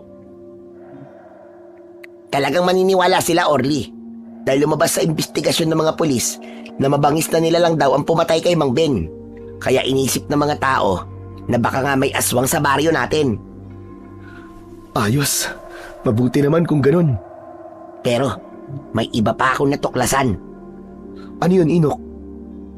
Nang mamatay si Mang Ben, nawala naman si Mang Osme. At hanggang ngayon, hindi pa rin siya nahahanap. Ano? Hindi ba't sabay silang pinagnakawan natin? Nung gabing yun? Oo nga. Kaya nga hinahanap nila si Mang Osme. Kasi ang sabi ng ilan, baka raw siyang pumatay kay Mang Ben at isa siyang aswang. Usapang kubrador at magtataya sa wedding ang tinitignan nilang motibo sa nangyari. Hindi nagkabayaran, kaya nauwi sa patayan. Diyos ko, hindi kaya pumunta ng gabing yun si Mang Osme sa bahay ni Mang Ben para kunin ang panalo niya sa wedding? Pagkatapos, nang ibibigay na sana ni Mang Ben ang panalo nito, ay nakita naman niyang wala na yung pera sa aparador niya. Dahil doon, inisip ni Mang Osme na niloloko siya ni Mang Ben, kaya pinatay niya to. Nangyari ang lahat ng yon dahil ninakaw natin ang pera ni Mang Ben. Diyos ko, tumutugmaan ang lata. Malinaw na kasama tayo sa naging dahilan ng pagkamatay ni Mang Ben. Anong gagawin natin? Maaring ganun nga ang nangyari sa kanila. Ngunit hindi pa rin tayo nakakasigurong si Osme nga ang pumatay kay Ben. Kaya huwag tayong bumatay sa hinala lang. Bigla kaming natigilan. Dahil maaaring tama ang sinabi ni Lola Epang. Maya-maya pa ay muling naulit ang ingay sa paligid. Lola Epang, kumukulo po ang bote ng langis na may katas ng bawang. Nariyan na sila, Apo. Humanda na kayo! Pagkasabi nun ni Lola Epang, agad kaming naganda. Narinig din namin ang ingay ng mga tanod sa labas ng bahay namin. Dumating na mga tanod! May kasama na tayo! Salamat sa Diyos! Tinupad niya ang dasal ko! Masayang sumilip ang mga kaibigan ko sa bintana. Wala silang takot na lumabas ng bahay para samahan ang mga tanod. Ako naman ay naiwan sa tabi ni Lola Epang habang hawak ko ang pana. Malakas ang kulo ng langis. Nangangahulugang kasama nila ang pinuno ng mga aswang. Kung ganito po sila kaagresibo, nangangahulugang makikipagsabayan na po sila sa atin para patayin kami, Lola. Yan naman ang malaking pagkakabaling ginawa nila. Ang lumusob sila sa teritoryo ko. Habang nag-uusap kami ni Lola Epang, ay nagkagulo na sa labas. Lola Epang, Ano pong gagawin natin? Basta dito ka lang sa loob. Gagawin natin ang plano. Ikukulong natin dito ang pinuno ng mga aswang. Paano po mga kaibigan ko, Lola? Magtiwala ka sa kanila. Kaya nila itong malampasan. Lumapit si Lola Epang sa pintuan. Sadya niyang binuksan yun upang kumagat sa plano namin ang pinuno ng mga aswang. Kaya kitang-kita ko ang mga halimaw na umatake sa mga tao. Ngunit hindi sila umubra sa mga sibat ng mga tanod hanggang sa isa na lang na hanagob ang natira at pinagtulungan nila ito. Ngunit malakas ang aswang. Walang makalapit sa kanya ni isa. Habang nagkakagulo sila sa labas, nanumbalik na naman ang kaba sa dibdib ko dahil sa kakaibang lakas ng aswang na yon. Napatayo ako para sana tulungan sila. Ngunit humarang si Lola Epang. Pabayaan mo sila. Dito ka lang. Pero nahihirapan na po mga kaibigan ko. Pati na po mga tanod. Panoorin mo kung paano sila makipaglaban sa mga aswang. Ang mga kalalakihang nakita ko ay biglang dumami. Nadagdagan kasi ang mga tanod na kumalaban sa nag-iisang hanagob. Tuluyan na silang nagkagulo dahil lumalaban talaga ang aswang na yon. Nang mahawakan siya ng mga kaibigan ko, doon na umatake ang mga tao. Lola! Nahuli na siya! Sabi ko naman sa'yo, Apo, tignan mo kung paano siya papatay ng mga tao. Kapag nangyari yon, biglang lilitaw ang pinuno nila. Kaya humanda ka. Hindi ko inalis ang tingin ko sa mga nagkakagulong mga tao. Nakita ko sina Inok at Emil na tumulong na rin sa pag-atake sa aswang. Nakita ko kung paano nila ito pinagtulungan. At dahil maliwanag ang sikat ng buwan, ay malinaw kong nakikita ang mga tinamon sugat ng mga aswang. Nakita ko rin ang kakaibang anyo nito at talagang nakakakilabot ang kanyang itsura. Gumaganti siya ng kagat sa mga taong umaatake sa kanya. Pumapalag din ito sa mga saksak ni na Emil at Inok. Pero lamang pa rin ang lakas at diskarte ng mga tao. Kahit nahihirapan sila sa nag-iisang aswang, gumawa pa rin sila ng paraan kung paano nila ito mapapatumba. Gustong-gusto ko nang tumulong ng oras na yon. Pero mas pinaghahandaan ko ang pagdating ng pinuno ng mga aswang. Sa huling pag-atake ng mga tao, sabay-sabay nilang sinaksak ng sibat ang katawan ng aswang na hanagob. Umalulong siya ng malakas at hindi ko na nakita kung paano ito pinatay. Dahil isinarado ni Lola Epang ang pinto, dumating na kasi ang pinuno ng mga aswang kasama ang mga alagad niyang hanagob. Pero nagulat kami ni Lola Epang dahil sinira ng mga ito ang bintana. Umatras si Lola Epang at itinutok niya ang kanyang pana sa mga kalaban. Ganon din ang ginawa ko sa pana ko. Hanggang sa tuluyang nakapasok sa loob ng bahay ang pinuno ng mga aswang na hanagob. Tumayo siya katabi ng dalawa niyang alagad. Akala niyo ba? Hindi ko alam na may inianda kayong patibong sa loob ng bahay na ito. Ano? Hindi gagana ang pagontra niyo sa akin. Kalokohan! Imposible ang sinasabi mo! Patunayan mo ngayon kung talagang mabilis ka, hayop ka! Apa, mag-iingat ka. Hindi kayo mananalo sa akin. Kung pinaghandaan niyo ang paglusog ko, pinaghandaan ko rin kayo. Nagulat na lang ako nang tamaan ng kalmot ng aswang ang dibdib ni Lola Epang. Bumalandra siya sa dingding at hindi agad nakabangon. Kaya naman, pinana ko ang aswang na umatake kay Lola Epang. Nang lalagyan ko na sana ulit ng palaso ang pana ko, tinamaan naman ako ng suntok sa dibdib mula sa pinuno ng mga aswang. Pasadsad akong bumagsak sa sahig, pero agad din akong nakabangon. Magkakasunod na palaso ang pinakawalan ko at tumama ang mga yon sa katawan ng dalawa nitong alagad. Hindi ko tinigilan ang mga ito hanggang hindi sila lumalabas ng bahay.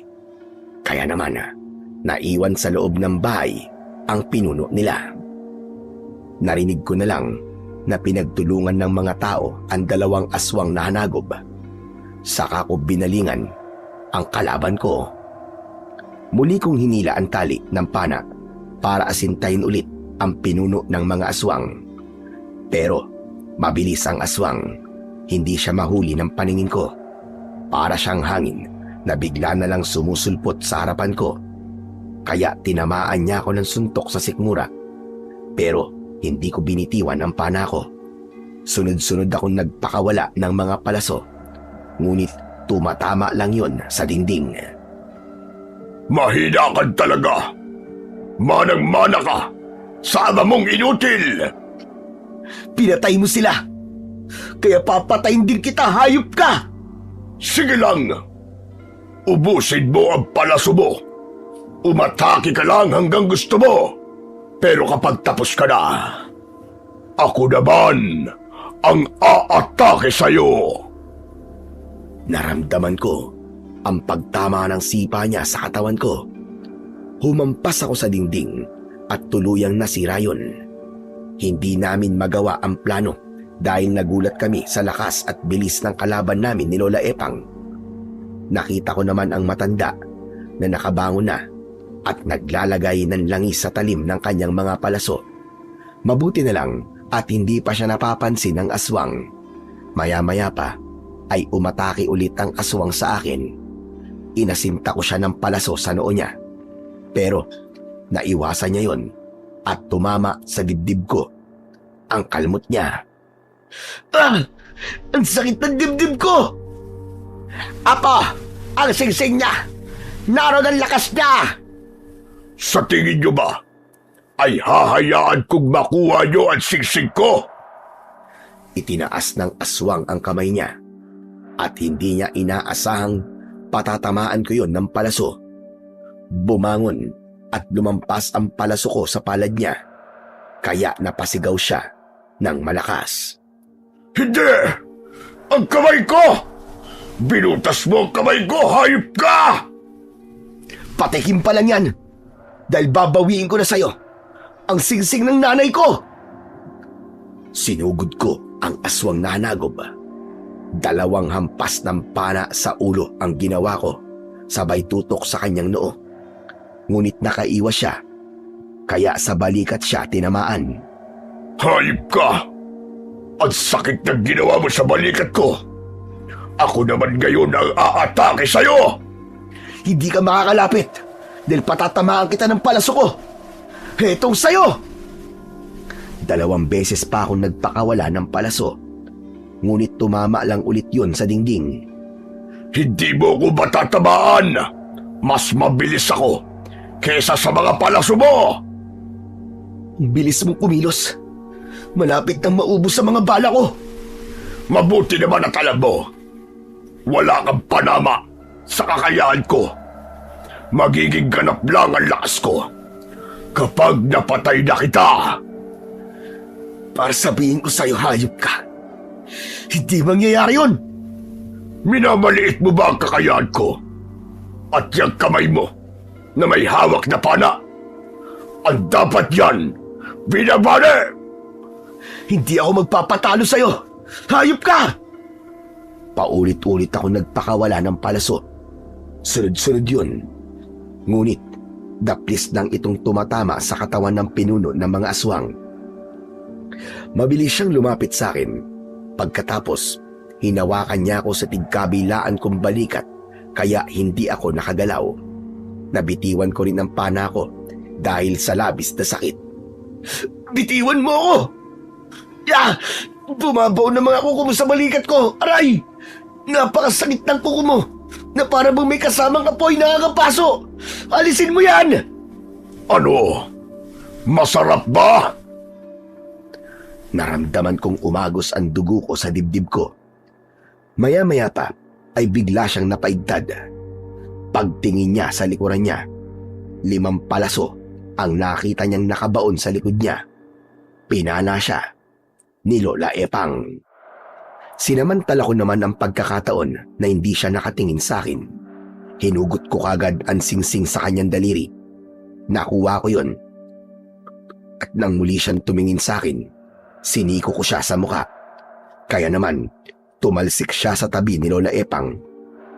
Dahil dun, ay binihag niya ang matanda. Habang nakatutok ang matulis niyang kuko sa liig ni Lola Epang, sakto namang dumating na ang mga kaibigan kong sina Emil at Inok. Nagulat sila dahil biyag ng pinuno ng mga aswang na hanagob si Lola Epang. Nagkatamaan pa kami ng tingin ni Inok, kaya pasimple niyang dinukot sa bulsa niya ang pulbos ng insenso at kamangyan bilang bahagi ng plano naming tatlo. Ibalik mo sa akin ang singsing ko! Magdanakaw ka talaga!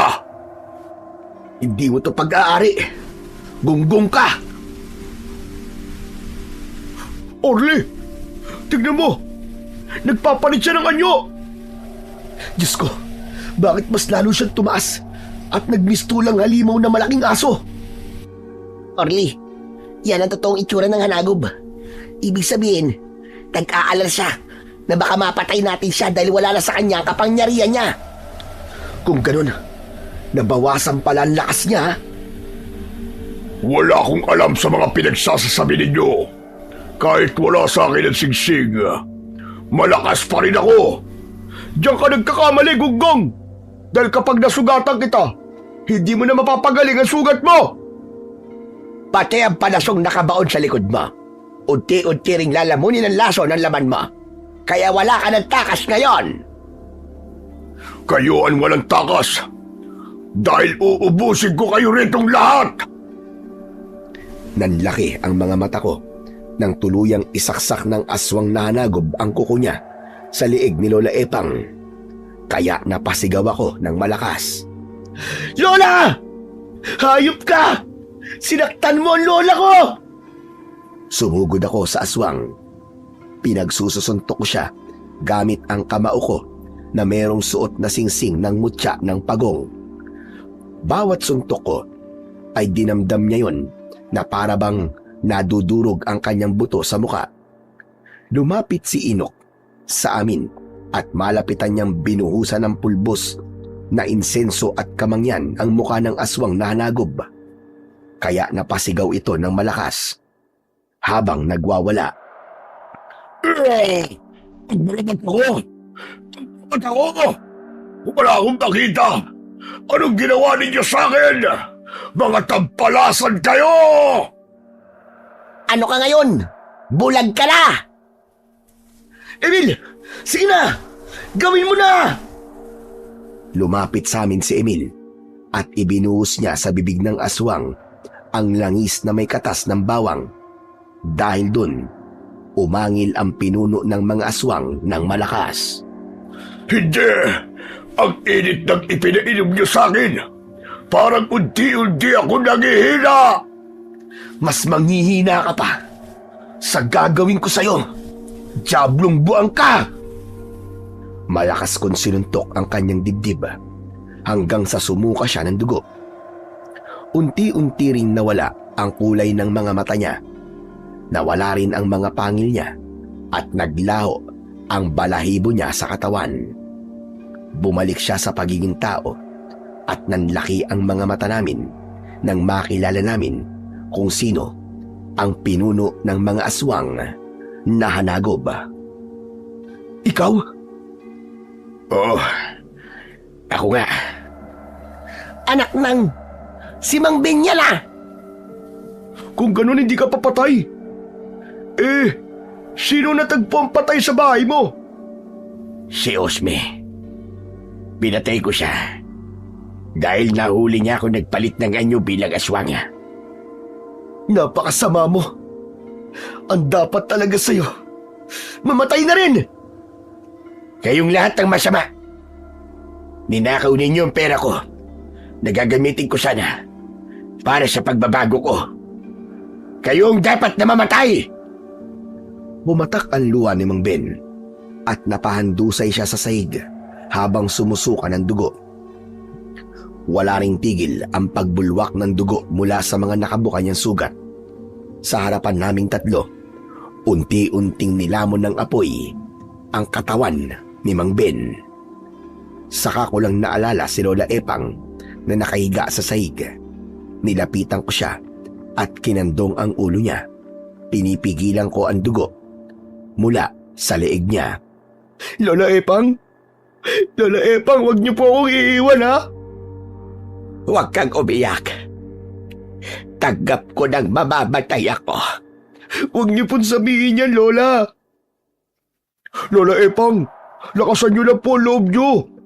Lola, dadalhin po namin kayo sa ospital. Hindi na. Alam kong hindi na ako aabot.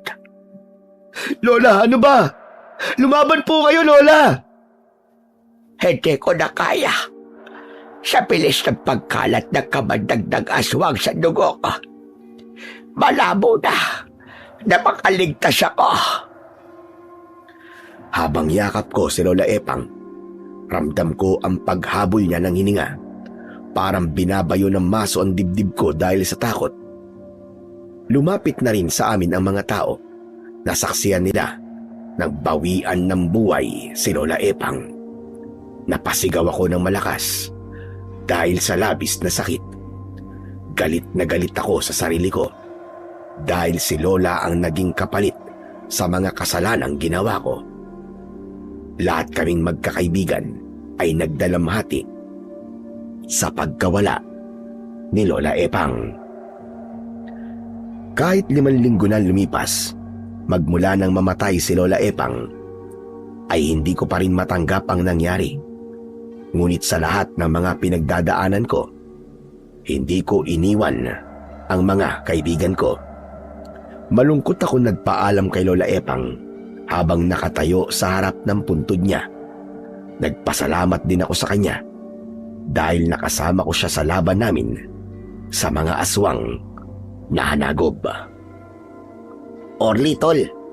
Mauna na kami sa'yo, ha? Sige, salamat tol. Makakalimutan mo rin ang nangyari, Tol. Basta kapag kailangan mo ng tulong at kausap, nandito lang kami para sa'yo. Salamat ah. Sige na, mauna na kayo. Susunod na lang ako.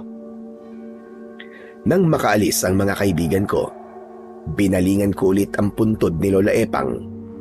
Iniwan ko sa kanya ang singsing. Saka ko umalis sa sementeryo. Mag-isa na akong namuhay noon at ako ang pumalit kay Lola Epang bilang tindero ng nilagang mais sa palengke. Sa kasalukuyan ay may sarili na akong taniman ng mais. Ako na ang tumutulong sa mga tao. Ako na ang pinagnanakawan ng mga tauhan ko. Kapag nauhuli ko sila, binibigyan ko sila ng pagkakataong magbago. Palagi kong sinasabi sa kanila na merong buhay ang maaaring mawala kapag ipinagpatuloy nila ang pagnanakaw.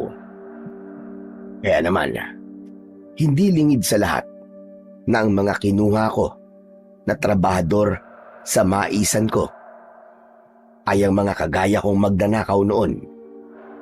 Napilit kong binibigyan ng pagkakataon para makapagbago at maitama ang mga pagkakamaling nagawa nila sa kanilang buhay upang maging isang mabuting mamamayan at maging inspirasyon sa iba na wag nang gumawa ng hindi tama. Hanggang dito na lamang po ang aking kwento at sana ay may napulot po kayo na magandang aral. Sa kwentong inyong napakinggan, pinatutunayan lamang na ang pagnanakaw ay hindi kailanman nagiging tama kahit ito'y pagtakip sa kahirapan o pagtatago sa likod ng dahilan. Mali ito sa mata ng tao dahil sinisira nito ang tiwala. Mali ito sa mata ng batas dahil may kaparusahan ang pagkuha ng hindi sayo. At higit sa lahat, mali ito sa mata ng Diyos sapagkat nilalabag nito ang kanyang malinaw na utos at ang katarungang kanyang itinatag. Ang pagnanakaw ay hindi lamang pagkuha ng bagay. Ito ay pag-agaw sa dangal, kapayapaan at tiwala ng kapwa. Sabi nga sa Exodo, Kabanata 20, Talata 15, huwag kang magnanakaw. Sabi rin sa Efeso, Kabanata 4, Talata 28, ang nagnanakaw ay huwag nang magnakaw pa. Sa halip ay magtrabaho siya at gumawa ng mabuti sa pamamagitan ng kanyang mga kamay upang may maibahagi siya sa nangangailangan.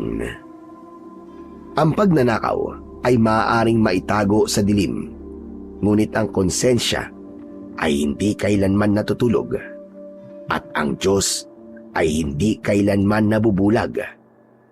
Maaaring makalusot sa mata ng tao, ngunit hindi kailanman makalulusot sa hustisya ng langit.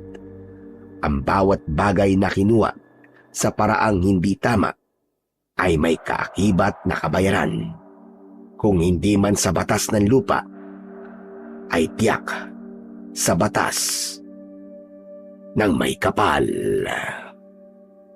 Maraming salamat po sa walang sawang pakikinig at pagsuporta sa aking mga YouTube channel na The Voice Addict at mga kwento ni Apong Isak.